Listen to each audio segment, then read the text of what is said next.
निचले स्तर से ही हमारा शोषण हो रहा है।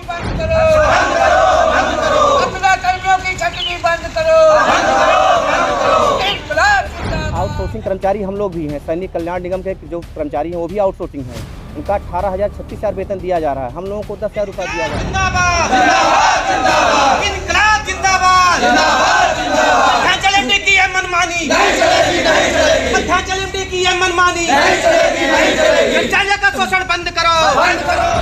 नहीं पूरी हुई तो हमारा प्रदेश स्तरीय एक बड़ा आंदोलन की तैयारी बन रही। उस हिसाब से हम लोग जो प्रदेश कार्यकारिणी कहेगी हमारे उस हिसाब से हम लोग 2 बार मध्यांचल एमडी महोदय के यहाँ समझौता हुआ। समझौता होने के बावजूद भी उन्हीं के द्वारा समझौता किया जा रहा है और उन्हीं के द्वारा उसका पालन नहीं किया जा रहा है।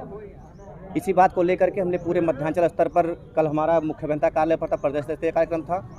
आज भी मध्यांचल स्तरीय कार्यक्रम है यहाँ अधीक्षण अभियंता कार्यालय पर।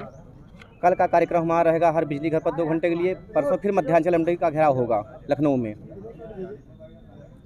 ये हम लोगों की कई हैं जो निरंतर बनी हुई हैं। जैसे हम विभाग और जो सरकार की मानसिकता है कि इन लोगों को उलझाए रहो।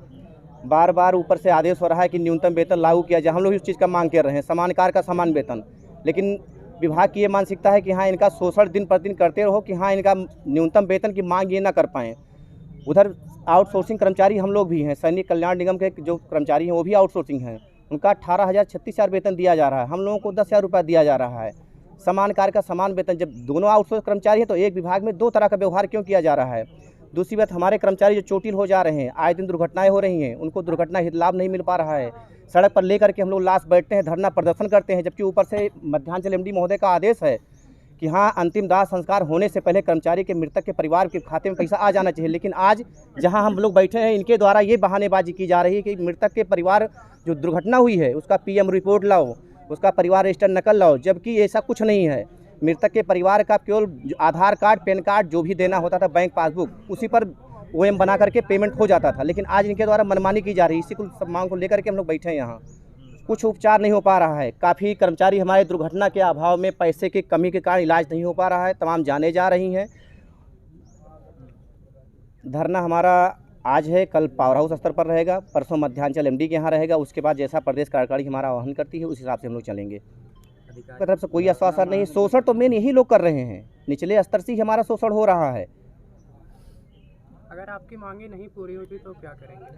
अगर मांगे नहीं पूरी हुई तो हमारा प्रदेश स्तरीय एक बड़ा आंदोलन की तैयारी बन रही। उस हिसाब से हम लोग जो प्रदेश कार्यकारिणी कहेगी हमारे उस हिसाब से हम लोग कार्यक्रम को आगे बढ़ाएंगे। अरविंद कुमार श्रीवास्तव, मध्यांचल अध्यक्ष। हमारी मांग यह है कि सबसे बड़ी मांग तो ये है कि आज प्रदेश में बिजली उपभोक्ता बढ़ रहे हैं, हमारे ट्रांसफार्मर बढ़ रहे हैं, लेकिन हमारे कर्मचारियों की छटनी की जा रही है बड़ी संख्या में। सबसे पहली मांग तो हम लोग की यह है कि पूरे मध्यांचल में लगभग इस समय कम से कम 25,000 के करीब कर्मचारी हैं, लेकिन उनको कम करके लगभग उनकी संख्या 8,000 के करीब कम की जा रही है। उपभोक्ता बढ़ रहे हैं तो कर्मचारी बढ़ना चाहिए, लेकिन ये हमारी संख्या कम कर रहे हैं। आज वर्क लोड हम लोग के ऊपर ज़्यादा पड़ रहा है। हम लोग का 8 घंटे 26 दिन का वेतन मिलता है, लेकिन इन लोगों के द्वारा 30 दिन और 12 घंटे काम लिया जाता है। लेकिन कर्मचारी की संख्या बढ़ानी चाहिए, लेकिन कर्मचारी की संख्या बढ़ा नहीं रहे और घटा रहे हैं। हमारी पहली मांग है कि जो कर्मचारी की छटनी की जाए उसको रोका जाए। और मध्यांचल प्रबंधन से हम लोग की वार्ता 17 जनवरी को हुई थी। उनके द्वारा वार्ता की कापी बदल दी गई। जब हम लोग का हस्ताक्षर हो गया वार्ता में, उसके बाद उसकी कापी बदल दी गई। पहली बार तो उसको या सही करे, जिन्होंने जो मांग हम लोग की थी उन्होंने खुले मंच से किया था कि किसी कर्मचारी की छटनी नहीं की जाएगी। उसके बाद उन्होंने उसको बदल दिया। पहली मांग ये है हम लोग की। और दूसरी मांग ये है जो 55 साल के कर्मचारी है, 15 साल 20 साल विभाग को अपना वो दे चुके हैं, वो कहाँ जाएँ कर्मचारी। 60 साल कर्मचारियों का होना चाहिए कम से कम, और 60 साल का आदेश भी है श्रम विभाग से, लेकिन ये उनकी 55 साल वाली जो आदेश है उसको वापस लिया जाए।